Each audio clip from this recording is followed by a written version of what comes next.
Hey, HCDA, and today we're playing some more Mindustry. Last time around I built this, well, honestly pretty awesome base that is supplying all the different resources we can make, but unfortunately it didn't actually unlock anything new that I can start crafting. So we're still on the hunt for thorium and or phase fabric and or surge alloy, but maybe we'll find it in the next level.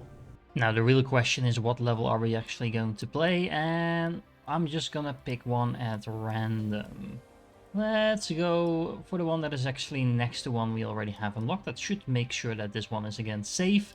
Although this one doesn't actually seem to be attacking that one. But anyway, let's go for the Tainted Woods. Now, in addition to this, I just want to try something out. I might regret this. So far, I've been playing on normal with the unpredictable wave AI on and the RTS attack AI on. Although I didn't really notice much difference, honestly, in what they were doing. But I'm going to just put it all the way up to Eradication. This is going to increase the animal health by 50%, the enemy amount by 100%, so twice as many units, and we're going to get a lot quicker waves. Is this going to make any difference? Well, yeah, but is it going to make things actually hard? I don't know. Let's find out. Same as before, I'm gonna use my little starting base that is going to produce some mining ships and some ships that will help me assist in creating stuff. But other than that, I don't feel the real need to add anything to that, although you could argue that maybe adding some base production of units in there is not a bad idea, but then again, that is going to draw my resources, which I do need for other things as well. So I'm just gonna keep it as it is for the moment. And there we go. Now let's make sure we pause it right as we land, because we only have 2.5 minutes. That is definitely a lot less time than usual. It's a pretty large map actually, and it has a lot of different zones. Is this like all blocked off corridors? Yes, so crawling units are probably going to walk right across that, but anything else is going to go around. And that's interesting. And the enemy is actually going to land where? That's like in that spot. So it's here, I guess. So that means that we should probably start looking at setting up a defense somewhere over here, maybe like in this general area. Although it's not really easy to make a real bottleneck out of that, especially if we have like units that can march right across this. Flying units might be able to go straight up north. The base is over here, so the flying units will actually probably go like that. Crawling units will go like this, and then any other units will be, I don't know actually. They could go like that. Can they go all the way around on the other side? Technically, yes, but that is probably a longer route, so it's very likely that the normal walking units will go this way around. That's at least what I'm expecting. Honestly, it might be pretty close. Let's look at the map like this. So this route, or no, or this, yeah, this route is probably still shorter. So I'm guessing the AI will pick that. But yeah, long story short, if we set up the defense over here, I think that's the most optimal location. Okay, so I did a little bit of scouting, and it seems that there is not actually a lot of resources to go around on this map. And it's not that bad, but they're quite spread out. There's a lot of things like copper that is not particularly useful. Same goes for titanium. And I'm mostly lacking a lot of coal. Now, what I do have a lot of on this particular map is, well, first of all, there's a lot of water and a lot of those little tiles that really boost the spore production. So we're definitely going to want to use spores to get some power going. But we also have oil. And I think that's a first on the map, that we can actually straight up pump oil. And that means that we can use this oil to then make some coal. We can also use the oil, I believe. Let's actually double check. We can use the oil in the wave. So we can throw oil on enemies, then make them tarred, and that makes sure that they burn and melt a lot quicker, and they are actually slower while we're at it. So yeah, that's going to make for some interesting layouts for our defenses. Okay, so let's start with some power in the top left corner, mostly because that hides the power nicely behind my defense over here, and I'm going to wall off this entire area just to make sure that I have just one single bottleneck I need to worry about. Okay, well that is interesting. We actually have 0 solar power over here, so I'm gonna have to find out some different way of getting my power actually started up before I can start doing anything else. I mean, I guess setting up some steam generators with coal and water, all with the power-free type of buildings that produce that stuff, is a temporary solution to that, but it feels kind of awkward, and it's also going to waste quite a few precious seconds flying back and forth between my actual coal nodes. Making coal from oil, like I mentioned before, actually does cost power, so we need power to get started somewhere before we can mass produce it from spores. And I just realized I should probably have done that from the get-go anyway, because getting power to my air factory facilities is actually going to be super useful next time around. Because now I just spent about a minute not producing anything over here, while the moment I completed this, my factory is turned on. Okay, I'm definitely feeling the pressure of the shorter wavelengths, because now we have just 1 minute before the first units will spawn. They will have more armor, they will have more numbers, and that's definitely going to cut it really close to getting something up and running before that. Anyway, let's pump up some oil. Let's add in some sand, some lead, and some water. And then let's panic, forget about the water again, and because I realized I don't actually need it straight away, and make sure I just set up a little pyrite template over here with a turret to go along with that to make sure I have some sort of defense, praying that the first enemies will just be normal ground units that will go straight down this path, otherwise I have a problem. Okay, so actually it only took me 20 seconds to build all of this, and the poly is now here to help out with the other production as well. So, that makes me wonder what I should do. Should I just focus on building a couple of turrets closer to where I actually want them to be? Or should I double up on the pyrite mixer and make sure I can produce a little bit more of everything so I have more ammunition to work with? Or all of the above? Honestly, being on this much of a time constraint is kind of fun. Also, really stressful, don't get me wrong. Okay, so I've decided go big or go home, so I'm going to double up on my pyrite production, and I'm just going to try and build the salvos straight next to where I want my bottleneck to be. Well, the good news is I have a mender up and running and at least 3 salvos, all actually with a decent amount of ammunition. They're not going to be firing at large amounts of enemies anytime soon. I do have a small wall up also as well. It's probably not going to be enough to actually fend off the tier 2 units if we get any of those, but I guess we're about to find out. Okay, enemy units spawned, and wait, where are you going, guys? Hold on. Oh man, they are actually going all the way around to the other side. These are the exploding types of units. Okay, well, that is good to know, I guess. What do we do about this? These are only the tier 1 units, though. They're not a massive problem, but this is kind of annoying. I did hook up my entire power grid to that, so what I can do is probably fly here, set up a couple of these power-based units, the Lancers. Do we have a little bit of surplus power? Yeah, we have plenty of power for that. So I'm actually inclined to set up a defensive line over here. I have plenty of space and resources to build in all this area over here, which should be a lot easier to defend than anything down here in the corner. Yeah, let's go with that. Okay, so let's rush back. I already queued up some towers over here. Come on, police, hurry up. We need some of your help. Let's make sure I add in a couple more.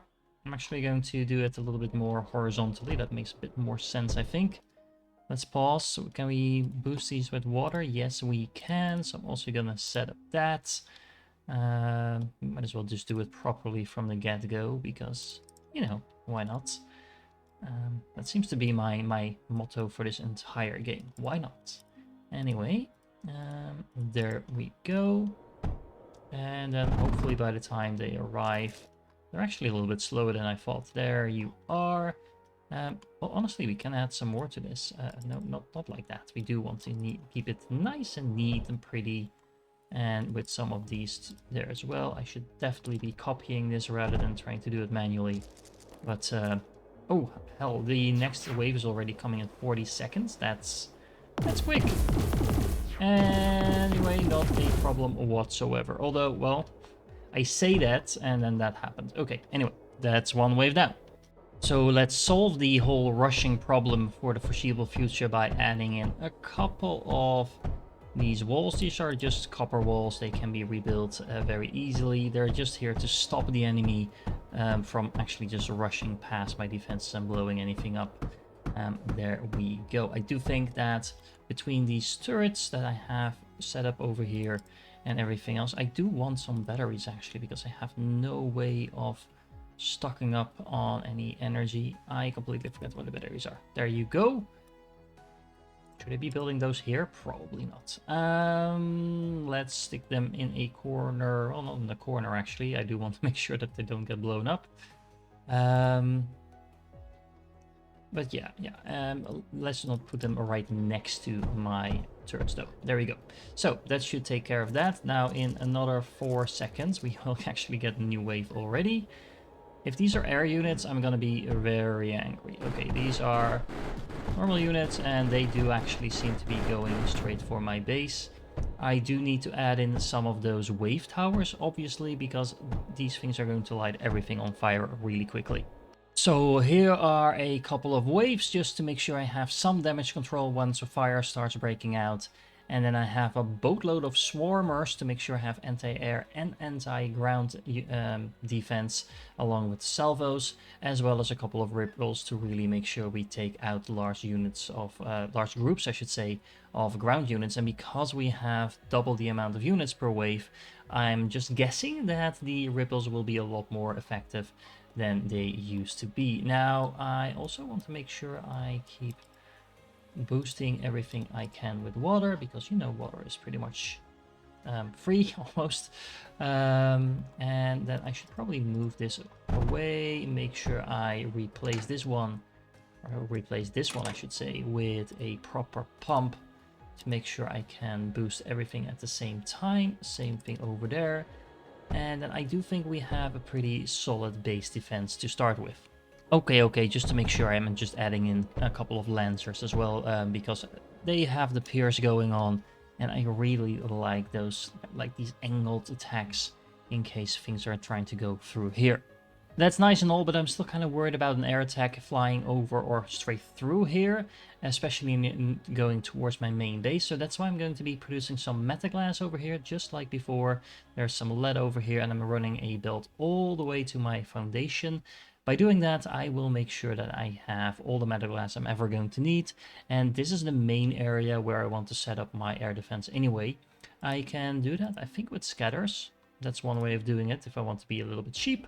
But I'm definitely going to add in some cyclones in between, because that's going to do a lot of AoE damage, a lot of like core damage anyway. And this is the cheapest type of damage that I can make them work off. Now, later on, I might want to upgrade that to Plastinium or something like that. But I think for now, just a couple of cyclones, especially near my main base, is going to take the stress off this level entirely. Speaking of aerial units, the next wave actually spawned quite a few of them. They're coming from the bottom left, and that means that they will be going, I think, straight through my choke point over here, actually, at least somewhat close to that. And maybe going for this, my main base straight away. I don't know for sure, actually. But if they are going to go here, I could just put up some like emergency scatter type of defenses. But I think they're actually going to pass, yep, straight over my turrets. So that might mean that all of this air defense is for nothing. But yeah, that is what it is. I'm actually running really low on copper at this point, so I am going to definitely have to focus on actually getting some production going pretty soon. Okay, there we go. Now I have some copper production, some lead production, some metaglass production, and pyrite production, which honestly is already covering about half of the resources that we need. Now, we definitely need to start adding some graphite and silicon to that, because I do not want to run out of that, because that would be really annoying. And we're also going to need to bring in some of this titanium over here, just to make sure we don't run out of that. But other than that, I think we have a pretty good thing going. I definitely have enough pyrite production, so that is good to know. Why are you not fully producing? You're not getting enough coal. Yeah, I can see why. So I'm only producing half the amount of pyrite that I could be producing, because I messed up this layout. That's interesting, because that means I definitely have enough pyrite to maybe add in some more turrets. I could add, honestly, I could add 2 rows of salvos, for example, in the back over here, adding some more air and ground defense, as well as maybe some ripples over here. Those things have a massive range, so anything that tries to come in here will be blown to pieces. And I have definitely noticed that the enemy units, now I've closed off this area, making sure that normal ground units cannot actually reach through here, so they don't have any choice really but to either go through here through the walls or here through the walls, and then apparently they choose to go here, which is fine by me because this is where all my turrets are. That means everything is going to funnel through here, so as long as these walls stay intact, which they should, because honestly they have some menders to help out with that. I could have in another mender maybe, just to make sure. I also have a couple of polys on defense. They will try to repair anything that gets damaged, or at least rebuild it if it gets taken out. I feel pretty decently strong about this. Now, before we get to wave 33, we're definitely going to have to add in units as well, but considering all the production that we've set up in just a couple of minutes it took to get to wave 5, I think we should have time for that. So I keep forgetting that this functionality actually exists, but just going in and out of your game does allow you to check up on the survivability of the waves that are still to come. So I still have 28 waves to come, but it seems like even if I don't build anything, my base should be able to survive 21 more waves. And of course, we are definitely going to be building other stuff. So it seems that we're already pretty good on track to finish this level. Okay, so the 3 key resources I'm still missing are titanium, graphite, and silicon, and I think if we utilize this coal center as well as maybe this oil actually over here, we should be able to make all of that. Alright, so I have a couple of silicon crucibles over here producing a steady amount of, well, silicon. We have some graphite production over here, and we have the titanium coming in. And I think that means that we're now producing at least small amounts of everything we need, with the exception of plastinium, but we have still 3k of that, so it's not really a high priority. So that means it is time to do a little bit of redesigning, because I'm running out of building space here. We do have a fair amount of space over here, also some resources we could tap into, but all in all, well, actually maybe with the exception of this titanium that we can just put on the metaglass belt, I think we have everything we need. For some reason, the enemy decided to start going down the, well, the bottom path again. Not entirely sure why, because this area is completely closed off. But if we're going to get attacked here on a regular basis, I do want to make sure I get some more sturdy defenses over here. Now, in order for that to happen, I actually built a little bit of a pyrite flow here. It is not really working like I wanted to. Did I just build that entire thing again? Yeah, anyway.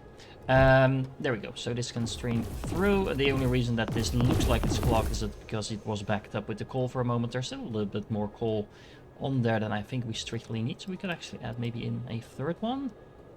It should be fine like this, I think. Anyway, I added some more pyrite production to this production line to make sure I'm using the overflow of coal. I have plenty of lead production here already, so the sand is just needed a little bit of replenishing halfway through. And then I can run that pyrite with a inverted sorter over here all the way down to my new front line. It's kind of my backdoor front line, you could say. It's very similar in terms of setup to the one we have on the actual front line. I have some lancers in the front, some swarmers, and some salvos in the back, with some ripples to back all of that up, and I wish anyone trying to get through here a lot of luck. The nice thing about all of this is that we do now have a very centralized defense. So if I can just put my flying units like in the middle, I can just fly them wherever they are needed the most, and my ground units can probably just like chill out in the corner over here or something. I don't know, but honestly it's probably not going to matter all that much. Speaking of flying units, what the bleep happened here? Apparently some flying units got through. They are all dead now, so I'm not entirely sure what happened here. I probably need to get some more cyclones in a more strategic position somewhere, but it's probably one of those cases where fire just did its thing even though barely any units got through. But all my power is now down, so yeah, that is a problem. Alright, so here you can see what's happening. These air units are actually now flying straight up, so they're flying right past this central point of defense I have. That is why I'm adding in some more turrets over here. I'm not actually sure they will be able to grab them. Mostly, well, partially at least. But yeah, as you can see, they're still going to wreak havoc on my power supply. So they are now getting taken out. But as soon as they move on, this is where they really start dying. So yeah, I have to once again rebuild this. Hopefully this time around my power supply will actually do the trick. I'm actually running out of graphite. That is a problem. Okay, so crisis averted. My power station is being slowly rebuilt. I also added in a couple of cyclones over here, along with a lot of swarmers and salvos. And hopefully that will be enough to stock everything up. Now, what's happening here? Where is the... okay, so there's actually some pollution coming in. There is some sneaky metaglass coming onto my pyrite belt, which is definitely not what we want to happen. So I'm gonna need to fix that, but let's see if this can actually now take out the aerial assaults that are coming towards us without causing any problem. Yeah, that works just fine, and there's actually more turrets being added to the mix. Okay, so with a couple of waves added in just in case there's more fire issues over here, there's a couple of backup cyclones in case something gets through. I think we have the whole turret defense set up pretty nicely. We can still continue to add turrets to the mix. I am again slowly producing some graphite and silicon again. But yeah, I now really want to start working on a little bit of like a unit count because, well, that will definitely make defending a lot easier if I have flexible turrets basically to start moving around. Thanks to moving down my front line over here, I have a lot of open space where I can start building some units. I think I'm gonna focus on tier 2 units initially. I might add in the tier 1 units later just if I have spare resources, but I think tier 2 is where it's at. Alright, so in order to produce units, I pretty much only need silicon, graphite, and some lead, and that should produce the majority of my units at least. But before I start doing that, I am pretty low on power, so I need to fix that. And I also double up on my graphite production because, well, I probably need a lot more of that. I only had a single belt coming in. The same probably holds for my silicon as well, so I'll need to fix that in a second as well. I need to find some more coal, or I actually need to start producing some coal out of oil. Because so far I haven't done that because it turns out there's actually a lot of coal on the map already. Anyway, first things first, let's get some power going. There we go, I added in another installation for power just like the one I already had. Now this means it's even more important that everything here actually stays alive. So I've added in some waves quite liberally, as you can see. The main problem is going to be down here, although I can actually just stick a few more in here. I have the water coming in anyway, so might as well use it. Yeah, I could also just add in one more over here. Honestly, these waves are expected to do nothing, or not have nothing to do, I should say. But yeah, just by adding in a couple, I make sure that if any fire breaks out over here, we should be fine. There should not be any airplanes coming in here or any flying units because of the amount of cyclones I have set up here and all the defenses, etc. But still, you know, you can never be too safe. And you know, with 64 units already coming in on every wave, I mean, there's a lot of things happening. It seems that the air units have now decided to go back into kind of like this streak over here. You have plenty of repair and also a lot of waves on standby just to make sure anything happens over here that is taken care of. As you can see, they're working just fine, but we're definitely going to scale up the defense even more because we are still only on wave 18 of 33, so the unit count as well as the level of the units is definitely going to increase a lot more. And you know what? That's actually exactly what I'm going to do, because honestly, every time I think like, okay, now I should start producing units, then I realize that the amount of time it actually takes to produce units compared to how many waves I'm just still gonna get, just doesn't make sense. I can either start building units and take like 10 minutes to build up a decent army, or I can just place down even more turrets, have them supplied with ammunition, and I'm pretty much good to go. And you can see I've done exactly that. I've added in some lancers over here and here. There's a whole bunch more swarmers because the air units are kind of like trying to decide basically whether or not they're going to fly past here or going to go straight through here. So might as well just add in some more air defense. And I actually also increased a little bit more defense over here. Mostly ripples, because this is only where ground units are gonna come through. And I have like, what, 10 of these things now? There is no way anything is going to get through here, because it's pretty much annihilated the moment it gets into range of all these ripples. Okay, let's also make sure all of these ripples are water boosted, again, just because I can. It's still a pretty significant increase, 60% increase just by adding in some free water, which we can do with these pumps. 70 plus units already coming in now. Wow. Let's see if this is working like intended. Yep, we do have fires breaking out, but I did add in the waves this time around. So yes, I am learning from my mistakes. I think we're now ready to start building some actual air units. Okay, there we go. This should be an installation that is capable, at least, of producing all tier 2 and tier 1 units in terms of the ground and flying units. There's no real need for naval units in this particular level.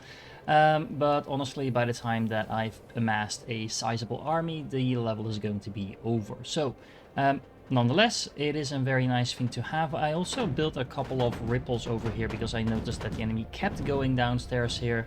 And this is just going to bombard them from pretty much an invulnerable angle, because the enemy can't actually shoot back from this range, and the air units seem to be leaving this place all alone. And even if they do go for these turrets, well, they're still going to be mostly, I guess, in the range of the turrets I have in place, although not entirely. So if the enemy is really smart, they could just fly around here. But this is also why I'm stationing my flying units, any of those that I produce, over here in the corner, so that I can defend my turrets just in case. Anyway, meanwhile, I've upgraded my coal and my silicon production, my coal production, by making sure I'm using some of that oil at least to turn it into coal with the coal centrifuge. It's not a very efficient process, but it is a very easy process, so that's nice. And I'm using some of the overflow of sand and that I already had to make some silicon. So I have 2 full belts of silicon, or almost 2 full belts of silicon, coming into my main base. So that makes sure that I have a lot of silicon and graphite production, because that's the main things I need. Then on top of that, I actually made a couple of pirate mixers on top of the 2 I already had from the beginning, because honestly, because I have hundreds, well, at least over 100 units per wave now coming in, I'm actually using quite a bit of ammunition. So I am feeding in a second belt of pyrite in the middle over here. The right-hand side seems to be doing just fine. As you can see, the pyrite is backing up a little bit there. But these guys are running out of ammunition all the time, mostly because they're using so much of it. Now, it seems that I have some sand contaminating my belt over here, which is definitely a problem. Where's that coming from? Oh, actually, yeah. Okay, so I'll need to fix that.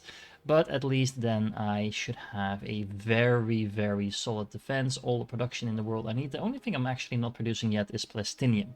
Which honestly is a little weird, considering this map makes it super easy to make that, because all we need is titanium and oil, and we can just pump up the oil from the ground over here. So there you go, this is 6 compressors making the plastinium. Why is the last one not working? I think it's just balancing itself out until the titanium can get there, or there might actually not be enough titanium on this belt. Either way, I can just delete the last one and we'll still be fine on the plastinium. Now, 5 waves to go, and then we're done. Okay, so let's see, 124 units per wave now. There are tier 3 units in here, I think. Can't really see though, but they look to be upgraded versions of whatever else we've had. It's really interesting that the enemy actually keeps splitting itself in 2. I think some of these units are trying to walk across this area, and the other half is just going to go the long way around. Now that's fine by me, because if they're splitting up, it makes it a lot easier to actually kill them, assuming that we don't get like a critical mass here that is able to push through, because if that happens, well, then we're in a lot of trouble. So with that in mind, I might actually just fill up some more ripples. I just realized I completely forgot about the parallax tower, which is an interesting way for some additional air defense as well. Just pulling in like enemies that try to slip by, putting them right in the middle of all my anti-air and things like that. So yeah, added in a couple of those as well, just for good measure.